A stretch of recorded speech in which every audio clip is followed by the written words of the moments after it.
Here we go. Check that out. That's a nice fish. Yeah. Look out of the corner of his mouth. Got a wacky rig worm. Can I see? Yeah, come here. Let's get a measurement on it. He's got one too. Show mommy.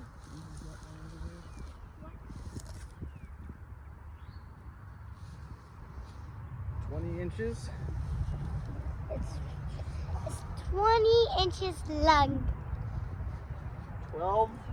12 and a half inches girth.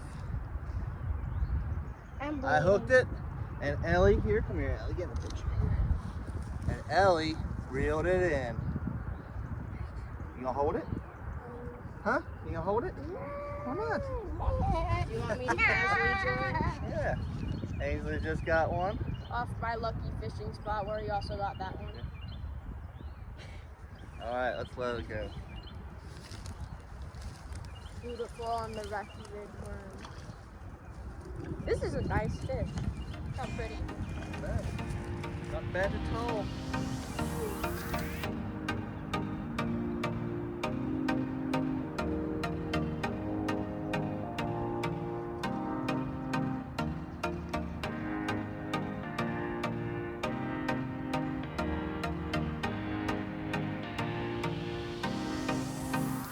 There we go, another nice quality one. Got to my worm though. All I got left is a split ring, or the little O-rings. Not bad. What's up, guys? Welcome back to Flipping the Script Fishing. Now I want to tell you about a springtime staple. Catches fish anywhere around the country, ponds, creeks, lakes, it doesn't matter. It catches fish, and it is a must if you're going to be fishing in the springtime for bass. And that is the Wacky rig. You can Wacky rig all kinds of lures, plastic lures, from swim baits to flukes, to worms, to lizards. You can Wacky rig just about anything. The most popular, and in my opinion the most effective, is the stick worm. Okay, here we go. See that? That's all it is. This is a Strike King Ocho, which I really like. Gary Yamamoto also makes a really nice stick worm. This is Okeechobee Craw, just green pumpkin and blue. Anyway, I personally like mine on a size 1 to a 1/0 hook. Okay, little octopus hook. A lot of companies will make a Wacky rig worm hook specifically for it, and they're usually pretty good. So that works well. Straight shank hook also works just as well. Now, if you'll notice, I have a split ring here. Now, I do my split rings a little bit differently. Right, now, this little tool right here is a really good tool for rigging up those stick worms. Now, you just have your split rings, your O-rings, rubber O-rings here. Put them on here, and you slide it up over here. Put your worm inside of here, and then you pop that split ring off there. And I'll show you how to do that in just a second. Now, I like to use 2 of those, and for one particular reason is a hook set. But if you only have 1 O-ring on here, then you have to take the hook through it like this. Okay, so you're taking your worm through the water, and I just feel that the worm and everything kind of blocks the hook from going in very well. Now, yeah, you still hook up on some, but I think I miss more fish when I do it that way. So what I started doing is putting 2 on there, and the reason that makes a difference is because I can cross my O-rings like this. You see how the O-rings are crossed right there? Okay, so what I'll do is I'll take the hook through and around that cross, where they cross. Okay, and that way my hook is oriented correctly. Okay, and I do like these little weed guards, although they will cause you to lose a fish from time to time, but you can throw it in such snaggy cover and get them out.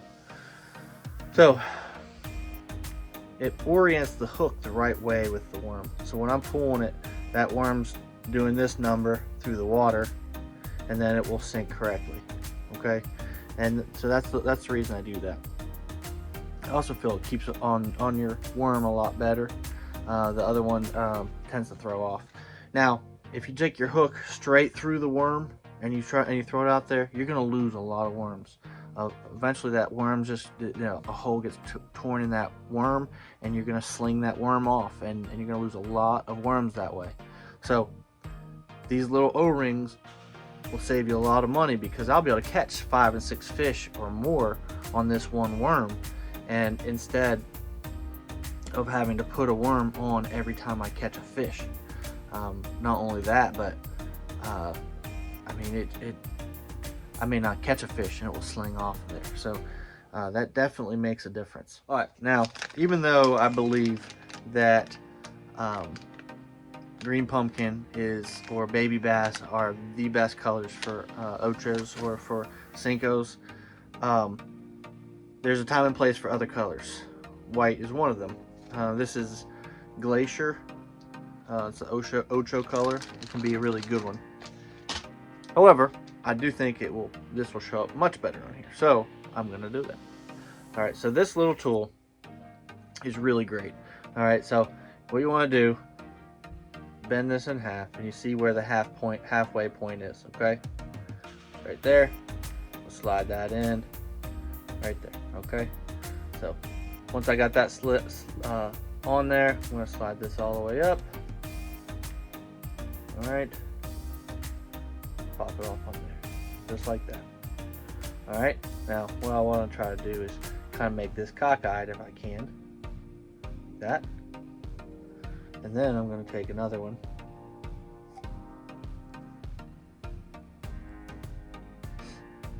Get right on the edge there. Slide this in. Try to make kind of a cross.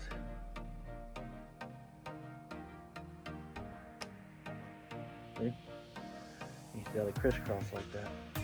So now, right on that cross, I can take my hook in the top and then come out the bottom there. Okay? Okay? And that way I can have my hook oriented correctly. And I do like those, like I said, I like those weed guards on there, because you can take, one thing I love about this is you can skip it way up under those docks, and you can make long casts with them. And I'll show you on my rig here in just a minute on how I like to rig up my rod and reel, and the appropriate rod and reel with it. But anyway, you can cast these way up into brush, way up under a overhanging tree, under docks, everywhere, and then the bait does the rest of the work. You let it sink, it has this little action as it sinks, and then you just pop it off the bottom, let it sink. I mean, you can cover so much water by throwing two productive areas and skipping this thing up there where other people aren't getting lures. So then when I take my hook, like I said, this is a size 1, all the way up to 1/0. And if you have a real big one, because you can get 8-inch ochos, so you can get really big ones, I'll go up to a 2/0 hook. Okay, so what you want to do, have that cross there, and I'm going to come in the bottom and right out the top, just like that. Okay, put that to the side so you can see. Okay, just like that, and that way it'll be oriented right, and you won't lose so many worms, and you can still fish this really well, and it does a great job. Okay, now my rig. So this is one of the few techniques that I use a spinning rod. Okay, I like my bait casters. I'll be the first one to tell you that I prefer throwing a bait caster all the time. However, when you're skipping quite a bit, then it's just easier to skip with a spinning rod. Okay, so I like it on a 6.5 to 7 foot medium to medium heavy rod. Okay, now you want it to be a little flexible, but you also want to have a little bit of backbone so you can control these fish just a little bit. Where if you go too light, then obviously, because this will get a big bite, you want to be able to get that fish in the boat. It's kind of a finesse technique. So I will have braided line, 20-pound 20-pound braided line on my main as my main line, and then I'll put on a 7 to 10 foot leader of anywhere from 10-pound to 17-pound test line fluorocarbon, 100% fluorocarbon. Now, you don't, even though it's a kind of a finesse deal, you don't have to go that light with your line. You can throw 17-pound test line, no problem. And I just tie both of those together with a double uni knot, which is super strong knot to tie two lines together. Double uni knot, you can tie those two lines together, but with that braided line as a backing and then the fluorocarbon leader, I can cast this thing a long way and still have the power to pull them in and get a good hook set from far off. So 6.5 foot to 7 foot rod, medium to medium heavy action. Okay, now if you're going to go medium action, you should probably go with a 7 foot rod. Medium heavy, go with the 6.5 foot. But those will do you right. Stay tuned for some more fish catching action. Caught several at this little pond I like to go to. It was a good way to show you the technique, and caught some decent fish, so stay tuned for that.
Better fish, probably 15 inches. Wacky rig worm, 'tis the season.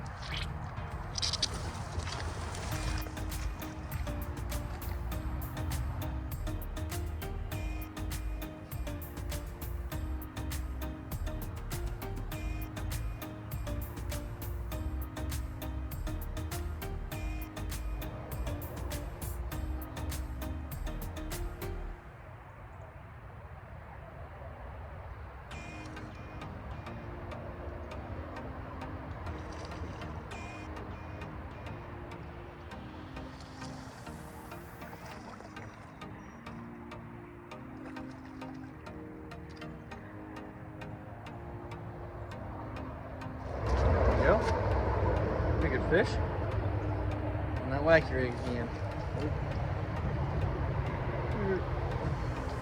Put a Okeechobee crawl in there. Paid off. The hardest thing about this wacky rig is how slow you gotta fish it sometimes. I mean, I don't like to fish slow, and sometimes you have to fish it so painfully slow in order to get a bite. Sometimes that's the only way they'll take you. Do what you gotta do to get the bites.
we go. A little bit better one. And hook deep. You gotta turn the hook around in order to pop that hook out, so without hurting the fish. So let them go. It looks like it's gonna start raining. Hopefully we can catch some more fish before it rains too much. Till next time, guys. Tight lines.